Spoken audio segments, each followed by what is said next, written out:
guys, I'm Kira Bate with All Things Hollywood. I'm here with the director and producer, Peter Dukes. How are you? Very good, Kira. How are you? Good, thanks. So now we're here to talk to us about The Beast. Can you tell us a little bit about your short film? Yeah, The Beast is a micro-budget horror film I did as kind of an ode to the classic horror films of yesterday. Okay.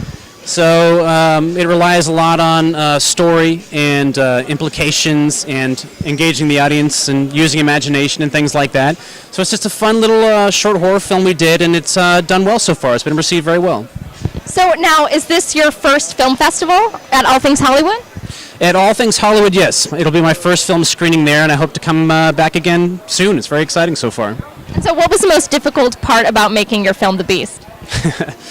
Well, as an independent filmmaker, you have difficulties on most shoots. The Beast was a tough one. You know, very little money, very little time, all-night exterior shooting, a lot of variables to contend with. But I think the biggest issue would be lack of money and time. You really have to be rolling and have everything clicking to get it done. But we got it done, had a good cast, good crew, and it turned out okay.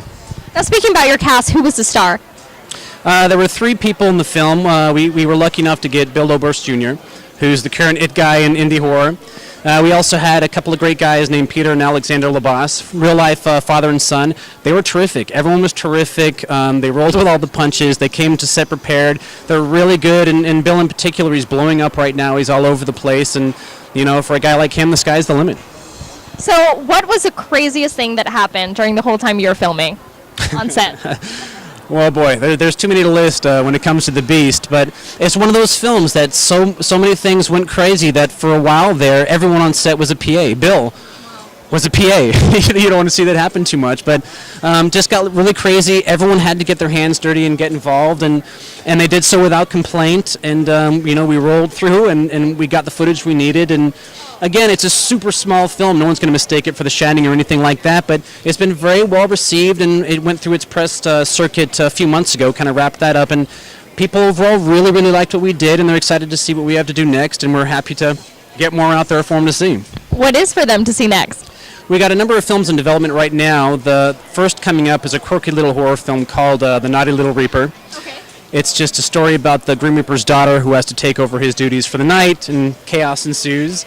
After that, we got another film called Caged, which is kind of a psychological horror film along the lines of X-Files, Tales from the Crypt, things like that. My favorite ever. Crazy. I can't wait to watch that. Right along the lines of that, we're talking to some really surprisingly big-name actors in terms of getting the lead role, which is, you know, we're lucky enough to have built up enough body of work that we get these kind of people who are interested in coming and working for us, even though we make small movies. So we got those two films coming up. We have a feature screenplay that's been optioned recently, and we're just going to see where the road takes us.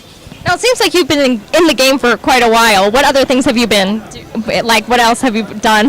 Tongue-tied here. I've done everything. I was in the development side of the business for a number of years because I wanted to see what agents saw when they were looking at director and producer clients and who the players were in town and all that kind of stuff. And when I learned what I needed to learn, I went back into what I love, which is production, and we just started hammering out from then. We formed our company officially, Dream Seekers Productions. We formed it officially in 2005, and we've been pumping out films ever since. Fantasy, sci-fi, horror, thrillers, drama. We dabble in animation too.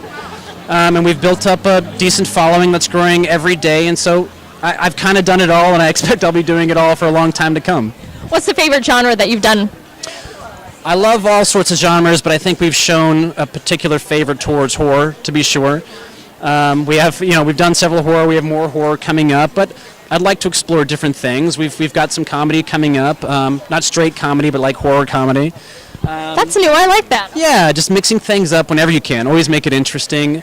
More thrillers. I have several dramas that are ready to go. So there's all sorts of things coming up, but you know, there's always going to be a soft spot in me for horror. So what do you think is going on with the future of the indie movie scene right now? It's a bit trendy. It goes up and down, and the onslaught of the social media revolution is really had a big impact on it as well. I think it's growing. I think it's going to continue to grow, which helps me.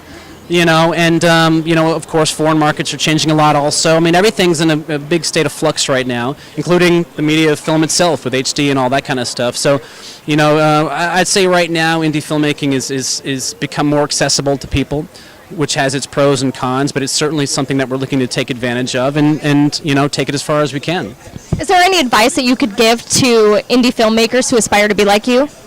I get asked this question a lot, and there's a lot of little bits of advice I could give them, but I think the most useful bit of advice I could give them would be to make sure that you really love it, which sounds a little funny, but loving film and actually loving filmmaking are two very, very different things. It takes a lot of work and, you know, a lot of sacrifice and all sorts of things like that. So come out, get into the trenches, and you'll find out very quickly if it's something that you really want to do. And if it is something you really want to do, dive on in all the way up.